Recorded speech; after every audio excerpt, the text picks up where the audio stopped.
يا أيها الذين آمنوا إذا قيل لكم تفسحوا في المجالس فافسحوا يفسح الله لكم وإذا قيل انشزوا فانشزوا يرفع الله الذين آمنوا منكم والذين أوتوا العلم درجات والله بما تعملون خبير. السلام عليكم ورحمة الله وبركاته. الحمد لله رب العالمين وبه نستعين على أمور الدنيا والدين والصلاة والسلام على أشرف الأنبياء والمرسلين حبيبنا ونبينا محمد صلى الله عليه وسلم وعلى آله وصحبه وسلم تسليما كثيرا إلى يوم الدين. أما بعد، اللهم لا سهل إلا ما جعلته سهلا وأنت تجعل الحزن إذا شئت سهلا. رب اشرح لي صدري ويسر لي أمري واحلل عقدة من لساني يفقه قولي. اللهم إنا نسألك علما نافعا rizqan tayyiba wa amalan mutaqabbala. Allahumma allimna ma yanfa'una wanfa'na bima 'allamtana wa zidna 'ilman ya rabbal alamin. Allahumma ahdina wa ahlana wa qaumana ila siratikal mustaqim. Allahumma aslih lana sya'nana kullah wa la takilna ila anfusina tarfata a'yun wa la hawla wa la quwata illa billah. Amma ba'd. Ikhwani wa akhwati fid din, kaum muslimin wal muslimat yang mudah-mudahan dirahmati Allah Subhanahu wa taala.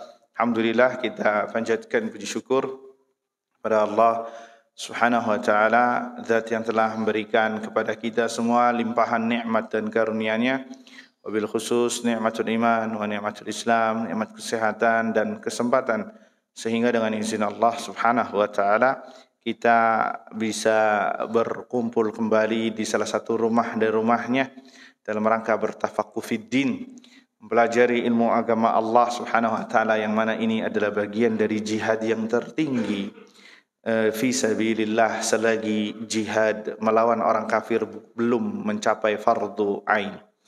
Salawat serta salam kita haturkan kepada Nabi kita Muhammad sallallahu alaihi wasallam, kepada keluarganya, kepada para sahabatnya, dan yang setia meniti di atas sunnahnya hingga hari kiamat kelak. Allahumma amin.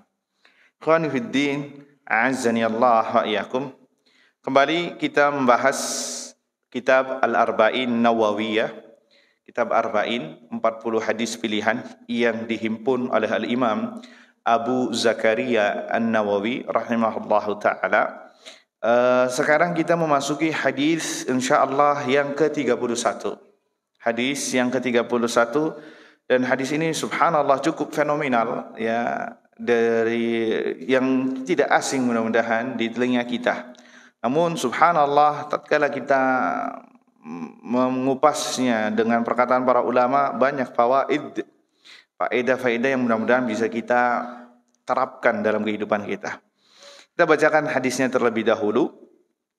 An Abi Al-Abbas Sa'd bin Sahl As-Sa'idi radhiyallahu anhu, dari Abu Al-Abbas Sa'd ibn Sahl As-Sa'idi, semoga Allah meridainya, meriwayatkan, Ja'a rajulun ila Nabi sallallahu alaihi wasallam. Ada seorang datang kepada Nabi sallallahu alaihi wasallam, kemudian berkata, yakni bertanya, ya Rasulullah, wahai Rasulullah, dullani ala amalin iza amiltuhu ahabbani Allah wa ahabbani an-nas.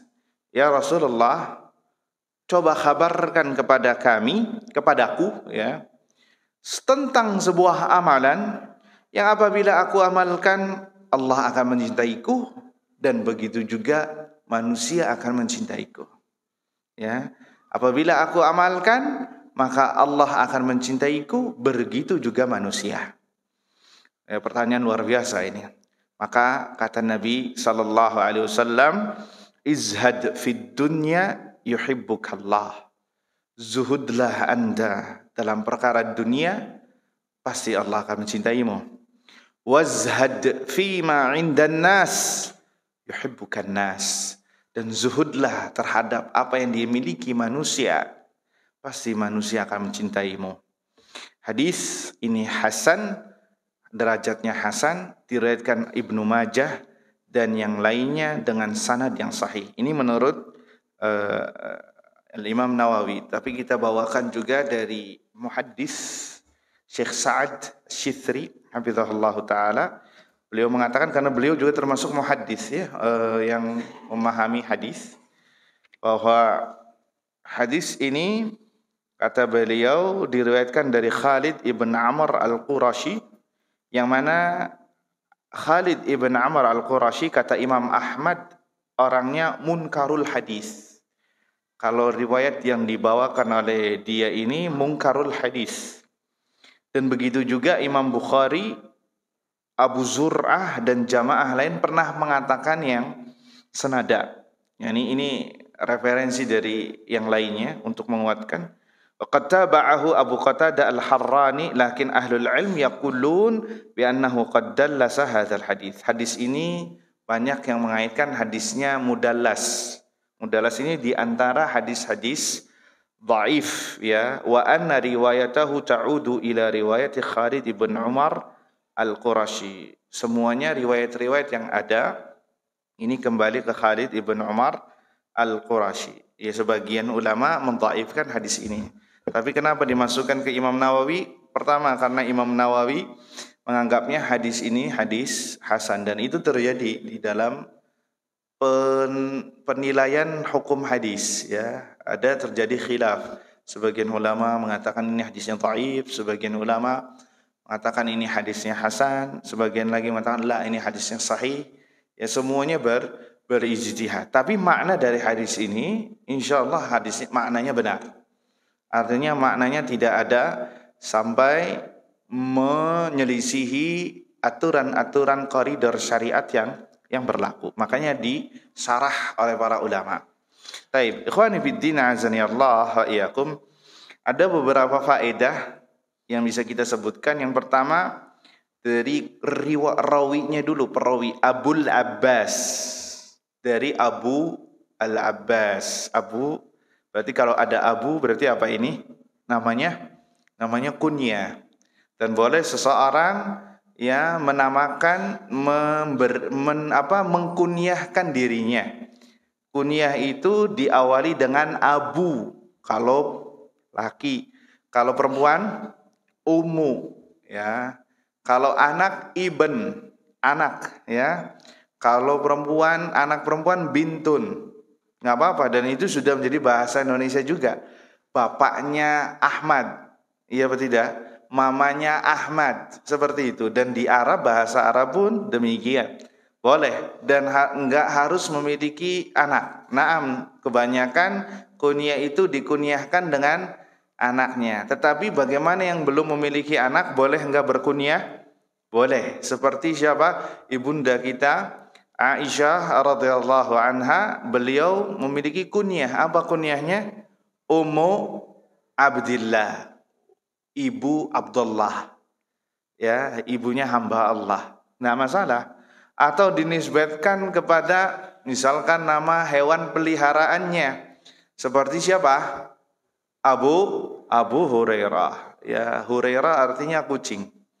Ya, artinya kucing. Dan itu yang menyematkan pertama kalinya adalah Nabi SAW. Ya, Ali bin Abi Thalib, Abu Turab. Turab artinya apa? Tanah. Tuh, lihat. Artinya enggak harus nama manusia, yang penting tidak ada unsur dari nama tersebut pelanggaran syariat, ya maka tidak masalah. Taib. Sampai ada nama kota pun di Jazirah pakai kunyah Abu Dhabi. Iya apa tidak? Ya, Abu Dhabi. Tapi antum ya jangan namakan saya Abu Dhabi, ya. Itu nama kota. Ya, An Abil Abbas Sahl bin Sa'idi radhiyallahu anhu qala ja'a rajulun, datang seseorang. Lihat, di sini tidak disebutkan namanya dan memang tidak ada hajat. Mau siapa yang datang? Ya, karena yang ingin diceritakan adalah ilmu yang ingin disampaikan. Soal yang bermanfaat dan jawaban yang bermanfaat.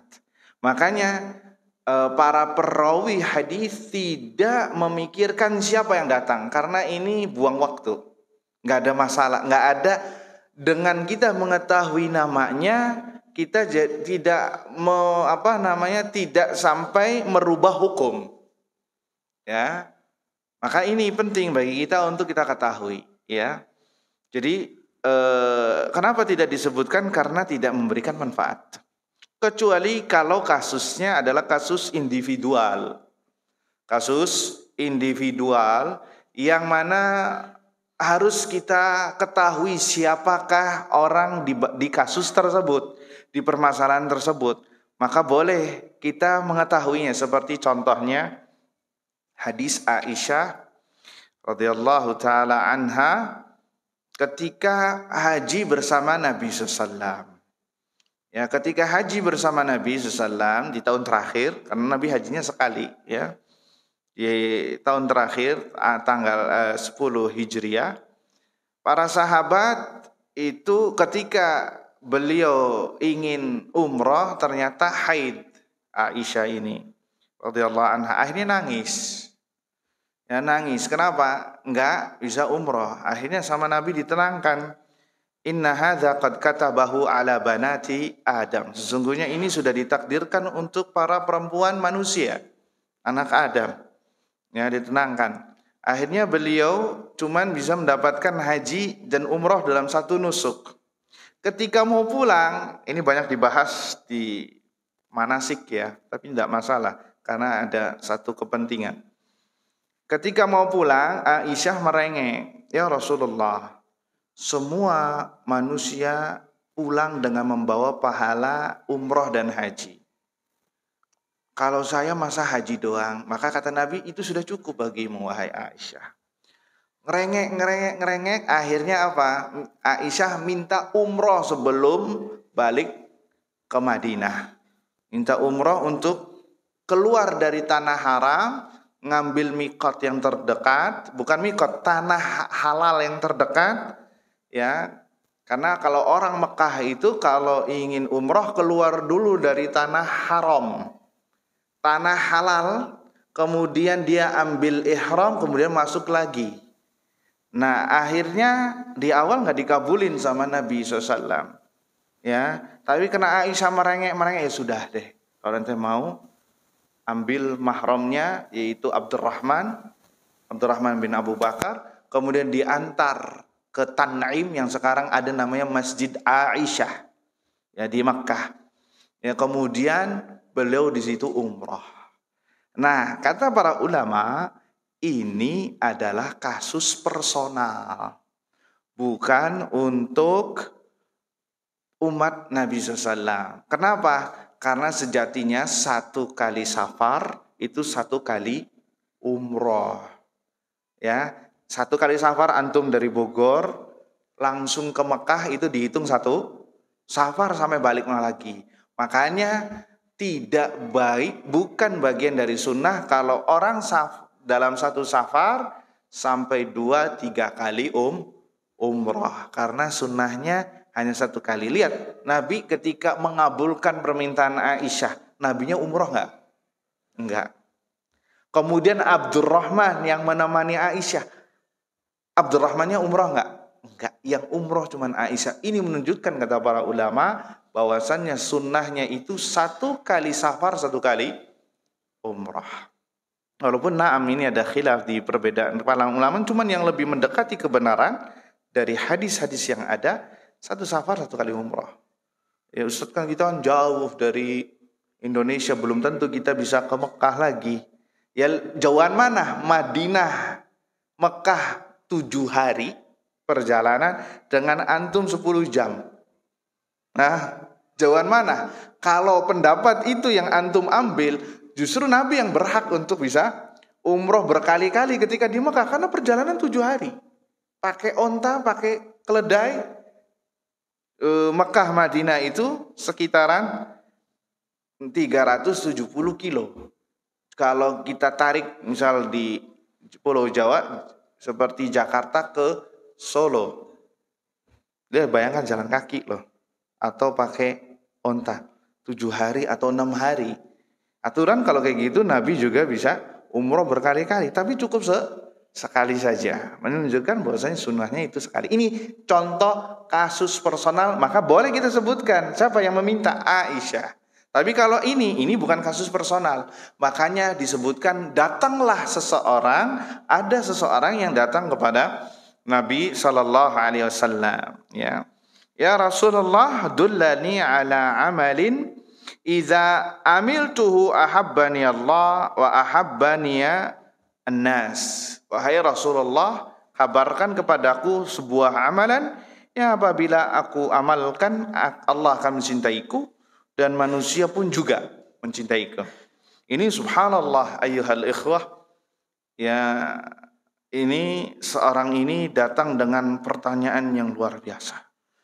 Pertanyaan yang besar. Ya, pertanyaan yang berkualitas sekali. Ini menunjukkan ambisi para sahabat ridwanullah alaihim. Ya, ambisinya bukan masalah dunia, tapi masalah apa? Masalah akhirat. Ya, bagaimana bisa mendapatkan mahabbatullah, kecintaan Allah Subhanahu wa taala. Begitu juga kecintaan manusia, dan itu tidaklah tercela. Ya, sebisa mungkin agar manusia tidak membenci kita, itu yang terbaik. Walaupun ya pada hakikatnya mustahil antum mendapatkan kecintaan seluruh manusia. Mustahil apa tidak? Ya mustahil. Antum jadi orang baik pasti akan dicibir sama orang jahat, orang buruk. Antum menjadi orang buruk akan dicibir oleh orang baik, ya. Harus milih salah satu. Jangan sampai nano-nano, ramai rasanya. Ya, di sini senang, di sana senang. Enggak ada abu-abu. Ya harus milih salah satu. Ya Allah atau ya manusia. Ya seperti itu. Nah, ini subhanallah, ya orang ini bertanya kepada Nabi tentang dua hajat, tentang mahabbatullah dan mahabbatu manusia. Cintanya Allah dan cintanya manusia. Sekali lagi ini menunjukkan ambisi para sahabat tentang akhirat. Ya tidak seperti kebanyakan kita, ambisinya kita kebanyakan masalah dunia, ya. Padahal Allah Azza wa Jal mengatakan wal akhiratu khairun wa abqa. Akhirat ini lebih baik dan lebih kekal, tapi perbuatan kita seakan-akan mengatakan la ya Allah. Yang benar wad dunya khairun wa abqa. Dunia lebih baik dan lebih kekal, ya. Nas'alullah salam wal afiyah. Kemudian Nabi sallallahu alaihi wasallam menunjukkan dengan sebuah amalan yang khusus.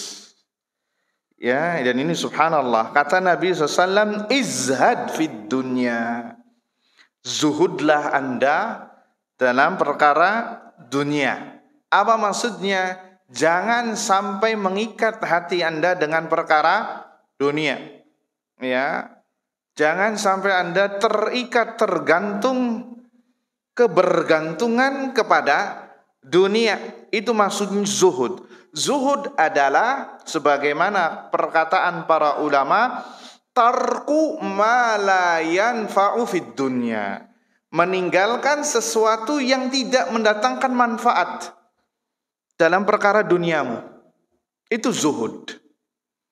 Apa bedanya Ustaz zuhud sama wara? Ada bedanya. Kalau wara ya, kata orang sini, tarku ma yadurru fil akhirah. Meninggalkan sesuatu apa-apa yang memberikan madarat tentang akhiratmu. Ya, tentang akhiratmu. Jadi mana yang lebih tinggi? Wara apa zuhud? Yang lebih tinggi adalah zuhud. Ya, kalau zuhud antum meninggalkan segala sesuatu yang tidak bermanfaat. Bisa jadi yang tidak bermanfaat itu tidak ada madaratnya. Tapi kalau wara, meninggalkan sesuatu yang bermadarat, syubhat, syahwat, ini wara. Ya, ini wara. Dan wara bagian dari zuhud. Akan tetapi zuhud lebih tinggi daripada wara, ya, karena wara meninggalkan apa-apa yang bisa memadaratkan dari perkara dunia dan perkara akhiratnya, ya. Taib, ikhwani fiddin, a'azzani Allah wa iyyakum, sehingga kata Syekh Utsaimin rahimahullahu taala, fazzahidu yatajannab ma la yanfa'u bihi. Orang yang zahid, pelakunya yang zuhud, itu meninggalkan hal-hal yang tidak bermanfaat. Apa contohnya yang tidak bermanfaat, Pak? Main game bermanfaat tidak? Bermanfaat apa tidak? Suatu refreshing, Ustaz. Ya, sampai ketinggalan sholatnya. Ini tidak bermanfaat. Ketika orang menghabiskan waktunya untuk hal yang tidak bermanfaat, maka dia tidak zuhud. Adapun wara' fayaf'al ma ubiha lahu. Wara', orang yang wara', dia melakukan hal-hal yang dibolehkan. Akan tetapi dia hanya fokus apabila ada madarat, ia tinggalkan. Apabila ia madarat, artinya contoh wara' yang sering kita sebutkan, kalau antum nemu uang di jalan. Sebagai contoh, Nabi SAW pernah melihat ada korma jatuh di tanah. Nabi hendak mau memakannya, tapi ingat, khawatir ini harta sedekah. Dan Nabi tidak boleh makan harta sedekah, akhirnya ditinggalkan. Nah, itu namanya wara'.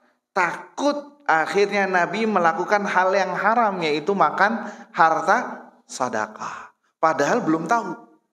Nah, itu yang namanya haram. Hati-hati. Kalau zuhud lebih dari hati-hati. Meninggalkan segala hal yang sekiranya tidak mendatangkan manfaat, maka ia tinggalkan. Bukan berarti antum nggak boleh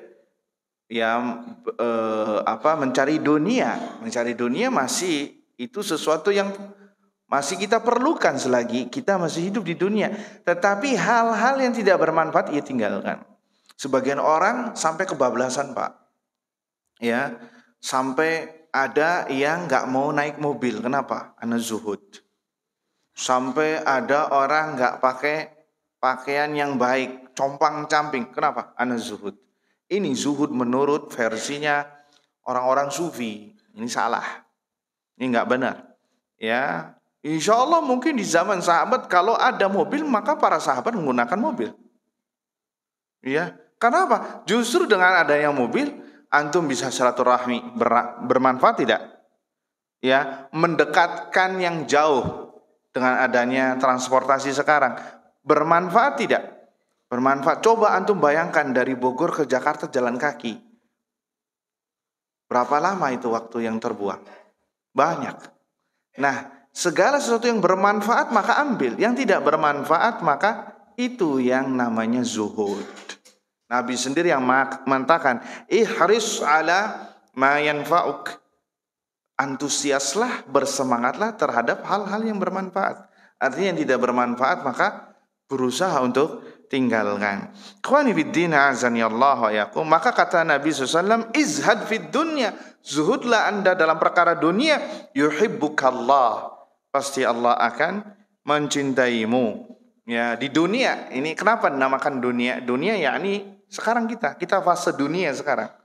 Fase sebelum barzakh, dunia adalah sebuah fase di antara dua fase yang ada, yaitu fase di alam di perut ibu janin, dan sebelum fase barzakh, itu namanya dunia. Ya, makanya kata Syekh, hiya hadhihi dar. Inilah dunia yang kita sekarang berada di dalamnya. Kenapa dinamakan dunia? Ada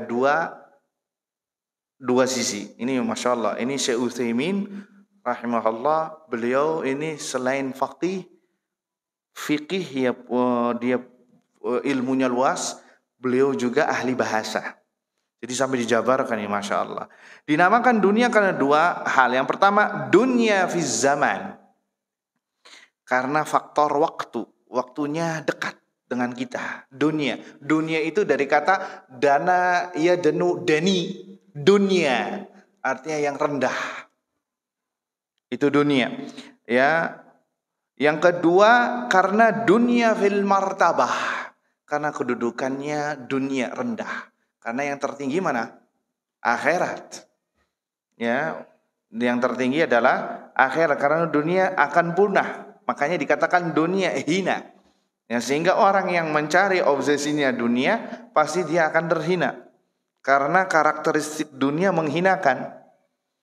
Kalau Anda tidak menghinakan dunia, tapi kalau Anda menuhankan dunia, dunia yang akan menghinakan Anda. Ya, banyak hadis yang menjelaskan secara ini. Ya, kalau kita sebutkan waktunya nggak cukup. Ya.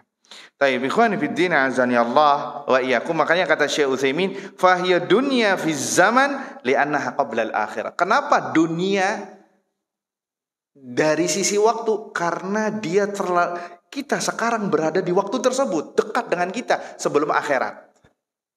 Ya, wa dunya fil martabah, dunia dalam hal tingkatan, karena dunia paling rendah di antara tingkatan-tingkatan akhirat. Ya tadi, makanya orang yang mencari obsesinya dunia, maka dia orang rendahan. Kalau orang muslim obsesinya akhirat, maka dia orang yang mulia. Orang yang mulia. Tapi kita sebutkan hadisnya sebagai korelasi dengan bahasa ini. Nabi SAW bersabda dalam sebuah hadis yang diriwayatkan Tirmidzi dan Abu Daud, kalau tidak salah, hadisnya sahih. Man kanatid dunya hammah, barang siapa yang obsesinya dunia. Ini korelasi bahwasanya orang yang obsesinya dunia, maka dia orang yang hina di sisi Allah, di sisi syariat, di mata syariat. Karena Allah dan Rasulnya tidak pernah memuji dunia, abadan, nggak ada. Tunjukkan satu hadis, satu ayat Al-Quran yang mana Allah memuji dunia, nggak ada. Yang ada Allah melaknat dunia, Allah mencela dunia, mencela pelaku dunia, dan orang-orang yang ahlu dunia yang tidak ngikutin Allah menjadi orang pengikut neraka. Fir'aun ahlu dunia, Qarun ahlu dunia, iya atau tidak? Abu Jahal, Abu Lahab, ya, ahlu dunia yang mana semuanya mereka tidak menurut perintah Allah, akhirnya masuk hal yang terhina. Man kanatid dunya hammah ja'alallahu barang siapa yang dunia adalah obsesinya. Man kanatid dunya hammah, ya, ja'alallahu faqrahu baina aini. Allah akan hantui kemiskinan di mata dia. Farraqa alaihi amrah. Allah akan cerai beraikan perkara dan urusannya, tidak kelar-kelar, Pak. Kenapa? Yang seharusnya perkara ini mudah, tapi karena dia tidak menomorsatukan Allah, akhirnya Allah persulit. Jadi sampai ke bawah tidur, ke bawah mimpi, makan gak enak, ya. Kalau ditanya, pikirannya nyabang kemana-mana, sampai pakai koyo cabe, ya. Ngitungin terus, hartanya banyak tapi dia digoda sama hartanya. Setiap ketemu orang bawaannya sumpek, ini fulan belum bayar bon ini. Wah, sudah nggak menikmati dunianya, padahal orang melihat dia punya dunia. Iya apa tidak? Karena dia menjadikan dunia ini sebagai seakan-akan Tuhan, maka kita kembalikan karakteristik dunia itu dunia, hina, rendah, maka orang yang mencarinya pasti akan rendah. Ya, farraqallahu alaihi amrah, ya, wa ja'ala faqrahu baina ainaihi, dan Allah akan hantui dia tentang kemiskinan. Antum, ya, ada orang gak masuk sehari karena sakit, gak berani dia. Kenapa? Takut atasannya marah, akhirnya takut dia dipecat. Akhirnya sakitnya yang harus dia istirahat, maksain diri ke kantor. Tapi giliran sholat subuh, hayya 'alas sholahil falah, gak digubris. Nah, ini kepincangan fenomena yang terjadi di kita. Sholat subuh, aturan daerah kota ini macet. Kenapa? Banyak orang ke masjid. Tapi enggak, sepi. Tapi kalau udah 6:30, macet. Orang takut kesiangan. Ini fenomena orang takut dengan dunia. Ya. Kemudian dalam akhir hadis ini disebutkan walam ya'tihi minad dunya illa ma kutiba lahu. Maka dunia tidak akan menghampirinya kecuali sebatas yang ditakdirkan. Kalau hanya sehari cuma bisa 100.000, 500.000, ya itu yang ditakdirkan. Tapi dia menjadikan siang untuk malam, malam untuk siang, banting tulang. nggak kenal kewajiban ia langgar semuanya, tapi ya 500 ribu ya 500 ribu, besoknya habis, nempel di dompet, dompetnya terminal, keluar lagi, nggak ada. Itulah begitu hinanya orang yang menuhankan dunia. Bukan berarti kita nggak boleh minta atau melakukan penghasilan atau mencari kerja lah, itu sesuatu yang wajib. Tapi perkataan kita, kebanyakan orang menjadikan dunia ada di mana? Di hati. Para sahabat banyak yang tajir, Pak. Abdurrahman bin Auf, kebunnya masih ada di Madinah, sekarang diwaris-wariskan. Hampir 3 kilo, panjang 4 kilo, panjang kebunnya. Abdurrahman bin Auf, orang yang paling tajir di zamannya. Utsman bin Affan, kalau Nabi SAW menyebutkan untuk menyumbang, beliau nomor 1. Abu Bakar As-Siddiq. Tapi mereka tidak menjadikan dunia di sini, ya, di tangan mereka, sehingga nggak masuk ke hati untuk segera bersedekah. Kita kalau ada anjuran untuk sumbangan, untuk sedekah, dirapatkan dulu dengan istrinya. Padahal yang dikeluarkan cuma 100 ribu, ya 200 ribu, tapi dirapatkan dulu, ya nanti dulu, coba dilihat, dihitung dan lain sebagainya, dipikir panjang.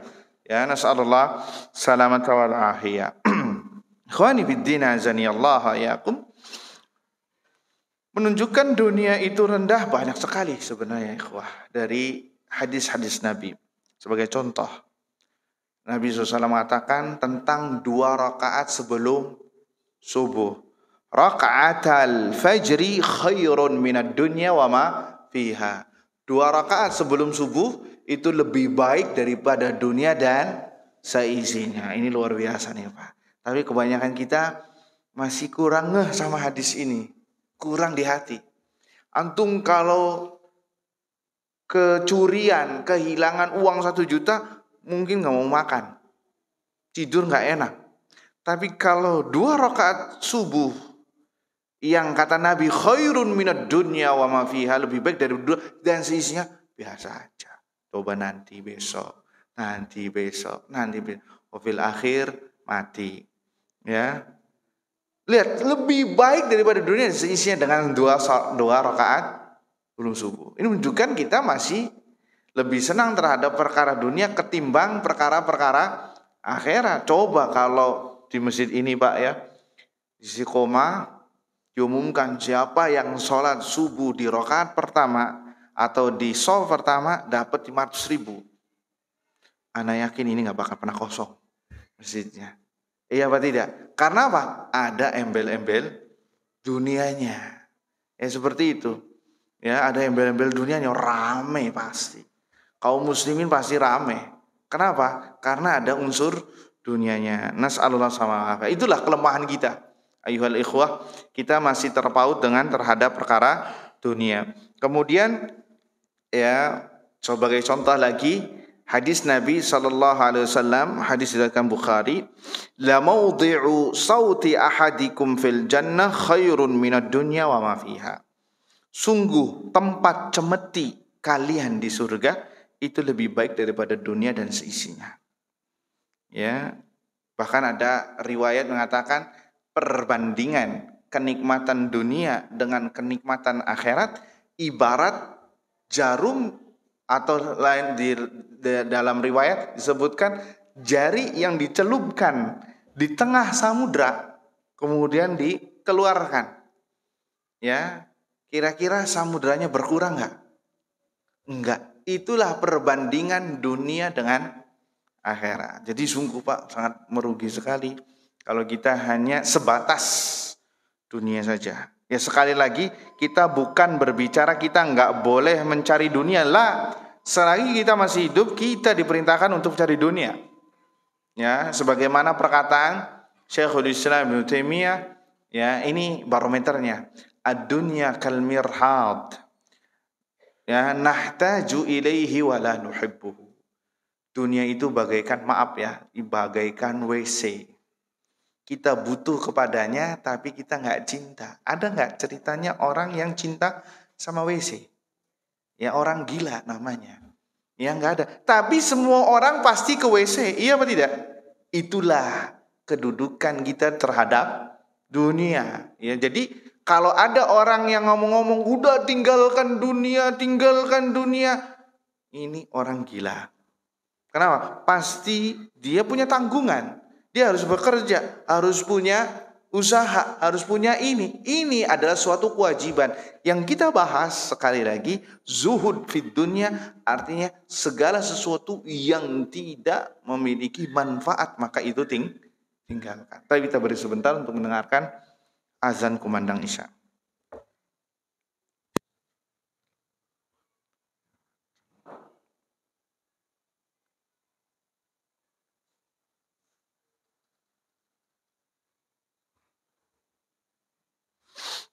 Baik, ikhwani fiddin, azani Allah wa iyyakum. Kita lanjutkan. Ini subhanallah kita belum memasuki faedah hadis ini, tapi waktunya sudah habis ya. Mudah-mudahan waktunya mencukupi. Baik, ikhwani fiddin, azani Allah wa iyyakum. Kemudian apabila seorang zuhud terhadap perkara dunia yang tidak bermanfaat, maka itu diantara sebab mendatangkan kecintaan Allah Subhanahu wa ta'ala. Dan semua diantara kita pasti menginginkan Allah mencintainya. Ya, semua dari kita pasti mencintai Allah. Iya apa tidak? Tapi pertanyaannya, apakah Allah mencintai kita? Nah, itu yang jadi pertanyaan. Di antara yang mendatangkan kecintaan Allah Azza wa Jal adalah dengan zuhud terhadap perkara dunia.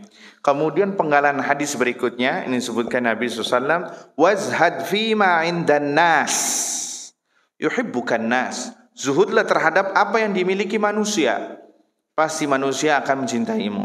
Maksudnya adalah, kata Syekh Utsaimin, ay la tatatalla' lima fi aidihim. Jangan terlalu menginginkan apa yang dimiliki manusia. Ya, justru antum harus tutup mata. Ya, jangan terbelalak ya terhadap apa yang dimiliki manusia. Ya, karena ini mengandung yatadamman su'alun nas. Ini meminta-minta. Ini enggak masalah. Baik. Jadi hadis ini mengajarkan kepada kita untuk menghargai harga diri kita, menghargai diri kita dengan tidak kepo mata kita, lisan kita untuk meminta kepada manusia. Ya, wa hadza yatadamman tarka su'alin nas. Maksudnya jangan banyak minta kepada manusia. La tas'alun nasa syai'an. Jangan minta kepada manusia. Kenapa? Tatkala Anda minta ke manusia, itu sudah memperberat mereka. Manusia berat. Karena hukum asalnya manusia itu bakhil. Nggak mau berbagi secara umum. Tatkala ada orang yang dikit-dikit bahasa, nggak tahu bahasa mana nih, tahu selamitan nggak Pak? Apa itu bahasa kitanya itu ya? Selamitan, dikit-dikit, mau dong, mau dong. Nah ini tidak zuhud dia kepada apa yang dimiliki manusia. Ya, ini disebutkan contohnya oleh Syekh Utsaimin rahimahullahu ta'ala. Sebagai contoh nggak apa-apa kita sebutkan. Kalau ada orang punya jam, jamnya bagus ya. Dari dia ngomong jamnya bagus ini dia modus. Supaya apa? Kasih deh ke saya. Maksudnya, gimana anak bapak? Lagi sakit supaya dibeliin obat. Ya enggak? Belum bayar SPP 3 bulan supaya dibayarin. Nah, ini mental orang yang minta-minta. Orang yang seperti ini biasanya dijauhi. Kalau sudah ketok rumah, dilihat dari balik tirai, oh si fulan, bilang aja langsung kabur dari pintu belakangnya. Kenapa? Ini orang kalau nggak dikasih fulus, nggak bakal minggat. Akhirnya orang yang seperti itu bakal senang apa tidak? Abadan bakal dijauhi. Nah, Islam mengajarkan kepada kita agar menjaga harga diri kita. Nah, kita sebutkan contoh-contoh spesifik dari Syekh Utsaimin rahimahullahu ta'ala. Ya, tatkala Anda sering kayak gitu, hatta walau hanya sekedar nanya, jamnya bagus ya. Kebanyakan orang tuh risih kalau ditanya, didetailkan apalagi depan umum. Dia pakai jam tangan, HP-nya baru, baru ini. Udah gitu nanya harga lagi. Ya, beli di mana? Berapaan tuh? Udah tahu kan orang masalah ini nggak semua orang mau untuk berbagi hatta masalah harga. Ini ceritakan dikupas habis, ya, setajam silet. Ya, waliyadzubillah. Ya, maka orang yang seperti ini kata Syekh, wa huwa daniya dunya. Maka orang yang seperti ini rendah, bukan malah mendapatkan kecintaan manusia, malah akan dijauhi manusia. Ya, jangan menjadi mental peminta. Kalau bisa Anda yang ngasih, ya, karena yadul ulya khairum minal yadis sufla. Tangan atas lebih baik, tangan memberi lebih baik daripada tangan menerima, ya, seperti itu. Baik, fawaid hadis kita akan sebutkan secara umum dari Syekh Utsaimin. Yang pertama, uluwul himmah, obsesi para sahabat yang tinggi. Mereka ingin mendapatkan surga Allah Subhanahu wa ta'ala. Ya, mereka bertanya untuk diamalkan. Berbeda dengan kita, kata Syekh, kita lebih banyak bertanya untuk khazanah ilmu tapi jauh dari amalan. Ya, terkadang ada yang bertanya hanya untuk ngetes. Ini gimana nih, ustadznya benar apa enggak? Coba kita tanya dengan ini. Bukan untuk sesuatu yang bermanfaat. Ya, ini jangan sampai demikian. Kemudian yang kedua, fawaid yang kedua, isbat mahabbatullah. Kita tetapkan bahwasanya Allah memiliki sifat cinta. Dan cintanya Allah berbeda tentunya dengan cinta makhluk. Allah mencintai, Allah murka, marah. Allah membenci. Tentunya sifat Allah adalah sifat yang sesuai dengan kebesaran dan keagungan Allah Subhanahu wa ta'ala. Berbeda dengan sifat manusia yang penuh dengan kekurangan, yang penuh dengan aib, ya. Adapun sifat Allah secara umum, ya, sesuai dengan kebesaran dan keagungan, penuh dengan kesempurnaan. Ya, ini disebutkan oleh Syekh Utsaimin panjang lebar tentang masalah asma wa sifat, bahwasanya ada sebagian kelompok yang hobinya doyan mentakwil asmaullah. Ini pembahasannya panjang ini. Nggak bisa kita sebutkan di sini. Intinya Ahlus Sunnah wal Jamaah menetapkan sifat yang Allah sebutkan, tetapkan di Al-Quran, atau yang Nabi SAW tetapkan di Sunnah Nabi SAW, ya, tanpa harus mengatakannya ini seperti makhluk. Sifatnya Allah tidak seperti, tanpa mengatakan sifatnya Allah seperti makhluknya, atau memisalkannya, atau mengatakan bagaimana. Tetapi kita katakan sifat Allah itu sesuai dengan kebesaran dan keagungannya. Karena banyak, Pak, kalau kita bahas ini mungkin bisa sampai jam 9, Pak, ya. Ya, seperti masalah sifat nuzul, Allah turun ke langit dunia. Sebagian kaum muslimin gak terima tuh. Oh, jangan disebutkan Allah turun. Kalau Allah turun berarti Allah membutuhkan tempat. Kalau Allah turun berarti kayak makhluk dan manusia juga turun. Nah, ini sudah di otaknya dia sudah memikirkan Allah itu seperti makhluk. Nanti sifatnya Allah jangan sampai seperti ini. Akhirnya ditiadakan. Ini nggak benar. Ahlus Sunnah orang yang berbahagia dengan dalil. Maka kita tetapkan Allah itu turun. Tapi turunnya kita nggak tahu. Hanya Allah saja yang tahu. Karena kita tahu nggak zatnya Allah? Tahu nggak? Tidak tahu. Allah hanya mengabarkan, dan hadisnya Bukhari Muslim, Pak. Yanzilu Rabbuna ila sama'id dunya hina yabqa thuluthil lailil akhir. Rabb, ini yang mengatakan Nabi SAW. Rabb kami turun di langit dunia, ke langit dunia di setiap sepertiga malam terakhir. Kemudian Allah berfirman, man yad'uni fa astajibalah. Siapa yang berdoa kepadaku kan kuperkenankan, dan siapa yang meminta kepadaku kan kuberi, dan siapa yang beristighfar kepadaku akan aku ampuni. Sebagian orang menafsirkan nuzul di sini, sifat nuzul turun adalah rahmatnya Allah. Maka yang berkata siapa yang meminta kepadaku akan aku beri, berarti yang mengatakan rahmat Allah dong.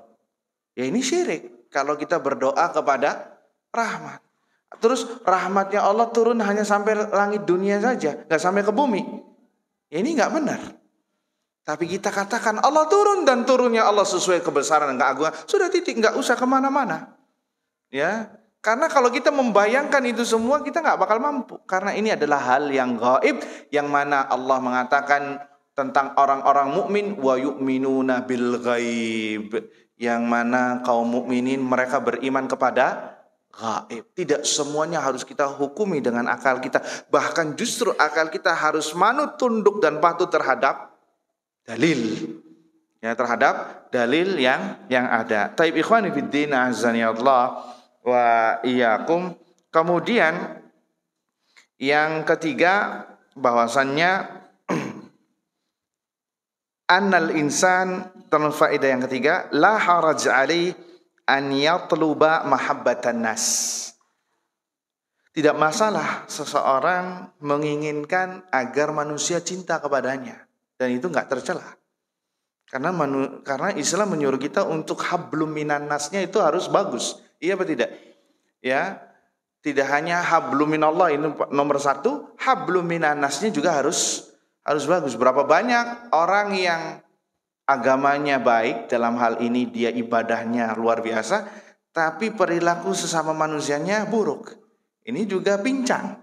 Atau sebaliknya, hablum minan nasnya baik, tapi hubungan dia dengan Allah buruk. Ada orang yang katanya berakhlak, bersosial, tapi nggak pernah sholat. Ya ini pincang. Ini tidak bermanfaat. Atau sebaliknya, sholat 5 waktu, sholat tahajud nggak pernah tinggalkan, puasa sunnah nggak pernah tinggalkan, tapi lisannya sering menyakiti orang kalau ngomong. Ghibah, namimah, dusta, kebun binatang semuanya keluar. Ya, maka ini tidak baik. Nah, Islam mengajarkan kita untuk hablum minallah dan hablum minan nas. Ya, maka boleh seseorang, hatta orang kafir dia ingin dicintai, misalkan hatta orang kafir suka kepadanya, boleh apa tidak? Boleh. Dalam rangka apa? Dakwah. Iya, Pak. Kalau Anda dicap jelek sama orang kafir karena perangai Anda, kira-kira mereka akan tertarik dengan dakwah antum enggak? Dengan agama antum enggak bakal. Dan ini yang dilakukan Nabi, dan ini yang disebutkan Allah dalam surat Al-Mumtahanah ayat 8. La yanhaakumullahu 'anil ladzina lam yuqatilukum fid din wa lam yukhrijukum min diyarikum an tabarruhum wa tuqsitu ilaihim. Tidaklah Allah menghalangi kalian terhadap orang-orang yang tidak memerangi kalian dan tidak mengusir kalian, artinya orang kafir. Antabarruhum, engkau berbuat baik kepada mereka, kepada orang kafir. Wa tuqsitu ilaihim, berbuat adil. Jadi Islam menyuruh kita untuk berbuat adil juga terhadap orang kafir, yang mana mereka tidak memusuhi kita, tidak memerangi kita. Sebagai contoh, kalau antum bertetanggaan dengan orang Nasara, antum bagi-bagikan sop ayam misalkan, hanya kepada muslim saja baik apa enggak? Tetangga yang kafirnya enggak dikasih. Kenapa enggak dikasih? Kafir. Apakah seperti itu? Tidak. Lihat Nabi SAW menerima hadiah paha kambing. Dari siapa? Dari Yahudi. Dan di paha kambing tersebut ada racunnya. Nabi nerima. Menunjukkan apa? Agar akhlaknya Nabi itu sampai kepada Yahudi dan masuk Islam. Iya apa tidak? Ini dakwah. Lihat Nabi SAW mengunjungi anak Yahudi yang mati, yang sakit. Akhirnya apa? Karena terkesima, Nabi tawarkan Islam, diterima nggak Islamnya? Ya, akhirnya bersahadat apa tidak? Bersahadat, dan bersahadat sebelum matinya. Akhirnya apa kata Nabi? Alhamdulillahilladzi anqadhahu bi minan nar. Alhamdulillah, segala puji bagi Allah yang telah menyelamatkan anak tersebut dengan sebabku dari api neraka. Coba lihat, sampai bapaknya pun manut. Wahai anakku, taatilah Abul Qasim. Karena ketika ingin mengucapkan syahadat, dia melirik ke abahnya, Yahudi juga. Gimana nih, boleh nggak? Silakan. Tuh lihat. Kenapa? Karena sudah merasa senang dengan akhlaknya Nabi SAW. Kemudian yang keempat adalah fadilah zuhud fid dunya. Tentunya yang ketiga tadi, jangan sampai kita bablas. Ya, ini hanya secara umum tadi yang kita sebutkan orang kafir. Jangan sampai bablas apa? Ketika hari raya antum mengucapkan Merry Christmas misalkan. Ya ini bablas. Ya, ketika mengantarkan ke gereja ini nggak boleh. Kita bermuamalah secara umum saja dalam perkara dunia. Adapun perkara agama, lakum dinukum waliyadin. Ya bisa dipahami ya. Kemudian yang keempat, fadilatuz zuhd fid dunya. Keutamaan orang yang zuhud di dunia.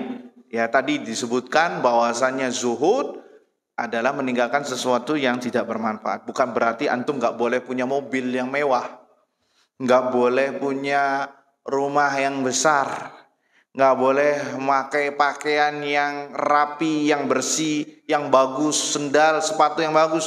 Boleh apa tidak? Boleh. Bahkan disebutkan oleh para ulama, sesungguhnya Allah itu menyukai seorang hamba yang diberikan kenikmatan untuk diperlihatkan. Artinya gini, li'anna Allah yuhibbu an yara athara ni'matihi 'alal 'abd. Karena Allah itu menginginkan, mencintai pengaruh nikmat yang Allah berikan kepada si hamba tersebut digunakan sebaiknya. Sebagai contoh, antum ingin naik kereta api ke luar kota. Antum punya duit untuk naik yang kereta kelas eksekutif. Apakah bagian dari zuhud antum nggak pakai eksekutif? Apa pengen milih ekonomi? Kalau antum mampu untuk menggunakan kelas eksekutif atau kelas bisnis di kelas pesawat, lakukan. Yang penting jangan sampai habis itu sebulan puasa. Ya. Kenapa? Kalau Allah menginginkan mencintai seorang hamba yang memperlihatkan nikmat Allah kepadanya, dia merasakan menikmati nikmat Allah yang Allah berikan kepadanya. Jadi bukan zuhud orang nggak boleh punya rumah mewah, punya mobil mewah. Ini zuhudnya menurut orang-orang yang sesat. Adapun Ahlus Sunnah silakan lihat para sahabat. Abdurrahman bin Auf tatkala mewarisi warisannya, emas batangannya itu berton-ton, Pak. Sampai dibagi dengan kapak kepada istri-istrinya. Apakah kita katakan Abdurrahman bin Auf tidak zuhud? Abdurrahman, para sahabat Nabi semuanya zuhud. Tapi mereka kaya. Jadi maksudnya adalah meninggalkan segala sesuatu yang tidak bermanfaat. Justru jika Anda mengambil kelas, misalkan eksekutif tadi, Anda bisa lebih enak beribadah kepada Allah, tidak merasakan capek, tidak merasakan masih bisa untuk nanti pulang ke rumah untuk salat tahajud, maka yang itu jauh lebih baik ketimbang Anda memilih ekonomi tapi tersiksa. Ya ini penting nih masalah ini, masalah zuhud ya. Kemudian faedah berikutnya adalah bahwasanya zuhud sebab mendatangkan cinta Allah Subhanahu wa taala. Dan sebab yang paling utama mendatangkan cinta Allah adalah dengan mengikuti ajaran Nabi sallallahu alaihi wasallam. Dalam sebuah surat Al-Imran 31, "Qul in kuntum tuhibbunallah fattabi'uni." Jika kalian mencintai Allah, maka ikutilah aku, kata Nabi. Jadi kalau ingin dicintai Allah, maka berusahalah mengikuti ajaran sunnah Nabi sallallahu alaihi wasallam. Kemudian poin yang terakhir, dan ini kita tutup, sabar ya. Ini yang kita tadi ingin kita singgung, masalah zuhud terhadap apa yang dimiliki manusia. Kata Syekh, al-hathu wa targhib fi zuhud fi ma indan nas. Hadis ini menjelaskan kepada kita ini harus tutup mata terhadap apa yang dimiliki manusia. Jangan kepo. Ya, jangan sampai kita meminta ke manusia, walaupun lisan kita tidak mengucapkan minta, tapi terkadang orang menilainya beda, Pak. Sebagai contoh, ya tadi, ya antum mempunyai jam yang mewah, waduh, beli di mana nih? Bagus nih, ya sampai dia sebut, ente nggak zuhud ente, asal kasih aja ke anak hadiah loh. Nabi SAW menyuruh kita untuk saling memberi hadiah. Tahabu, salinglah beri hadiah. Pasti kalian akan saling mencintai. Lihat, sebutkan dalil-dalil dari Al-Quran dan Sunnah supaya apa? Supaya orang tersebut ngasih jamnya ke orang ini. Maka dibalas oleh Syekh, kalau orang itu cerdas, maka balik lagi ke dia. Omongkan, antum juga punya jam nih bagus, punya baju bagus, kasih dong ke saya. Sebutkan dalil-dalil tadi. Nah, ini nggak benar yang orang seperti ini. Kita jangan sampai terlalu vulgar lisan kita. Apa yang kita lihat tidak harus kita omongkan. Beli jamnya di mana, ya, kontraknya di mana, berapa bulan, berapa setahunnya, berapa, sampai didetailkan. Kebanyakan orang risih kalau kayak gini. Ya, ini hal yang privasi, gak usah diomongkan. Bahkan ini perkara dunia jangan termasuk dari zuhud fima indan nas. Gak usah. Bilang Masya Allah, barakallahu fiik. Ya, semoga ini menjadi manfaat buat antum. Jangan sampai antum memuji, tapi kesannya modus ingin supaya dikasih. Belinya di mana nih bagus? Di mana tokonya? Supaya dianterin, nanti dikasih. Atau karena ini orang yang punya langganan ini, udah deh berangkatnya sama ente aja, nanti dapat diskon. Ini termasuk tidak zuhud terhadap apa yang dimiliki manusia. Ini banyak nih kita terjatuh dalam masalah ini. Ya, masalah ini nggak benar. Kalau dulu waktu santri, ya, kalau santri udah dikirimin abon dari orang tuanya, wah, teman-temannya yang tadinya nggak deket jadi dekat. Ya, tapi begitu abonnya sudah menipis, menjauh perlahan-lahan. Ini termasuk zuhud yang dicela, ya, yang dicela dalam hadis ini, ya. Karena apa? Karena dengan meminta-minta antum tidak ada harganya di mata orang tersebut, walaupun terkadang orangnya mengiyakan. Oh, antum suka, ambil, silakan. Antum dapat apa yang antum inginkan. Tapi di mata orang tadi gimana? Apakah antum ini derajatnya tinggi atau hina? Hina. Kenapa? Oh, orang ini selamitan. Oh, orang ini seperti ini. Oh, orang ini, oh seperti ini. Iya, paham. Jadi paham. Udah, kalau sama dia hanya sekedarnya aja, karena orang ini kayak gini. Nggak pernah apa segala macam. Akhirnya di mata orang tersebut, antum termasuk orang yang rendah. Makanya jangan minta-minta. Apapun, selagi antum bisa beli, kumpulin duit. Lebih harga diri. Ya, terkadang sebagian kita terlalu polos. Orang terkadang basa-basi, nawarin. Ayo fadhol, antum mau? Ayo makan, ikutan makan bareng. Ini nggak benar. Atau menawarkan, ayo ngopi dulu di rumah. Ya, ayo saya bikin ini. Ini sebenarnya basa-basi. Ya, kemudian iya-iyakan. Nah, ini nggak benar. Kecuali kalau antum nggak tahu basa-basi, kalau dia nggak digeret antumnya, dipegang, antum nggak boleh keluar dulu, ayo makan dulu, digeret. Nah, itu berarti nggak basa-basi. Kalau antum tolak, bisa tersinggung. Ini beda. Ya, ini harus difahami. Makanya para ulama itu tidak suka sama basa-basi. Karena ada unsur kebohongan di situ. Ada unsur kebohongan di situ. Kecuali ya jika permasalahannya kalau antum meminta orang itu pasti senang, maka ini tidak masalah. Ya, kalau misalkan kalau antum nggak minta atau antum nggak menawarkan diri, maka dia bisa tersinggung atau tidak merasa senang, maka dalam hal ini tidak masalah. Dan itu disebutkan oleh Nabi SAW. Tetapi secara umum manusia nggak suka berbagi. Manusia lebih senang tentang keprivasiannya. Maka jangan menjatuhkan harga diri kita dengan, kenapa? Karena syahwat kita. Oh, saya mau ini, saya mau ini. Tidak semua yang kita lihat harus kita ucapkan, harus kita kita omongkan. Ya, karena tidak semua orang suka terhadap hal itu. Wallahu taala a'lam bishawab. Mohon maaf atas kepanjangan waktunya, semoga bermanfaat. Subhanakallahumma wa bihamdika asyhadu an la ilaha illa anta astaghfiruka wa atubu ilaik. Assalamualaikum warahmatullahi wabarakatuh.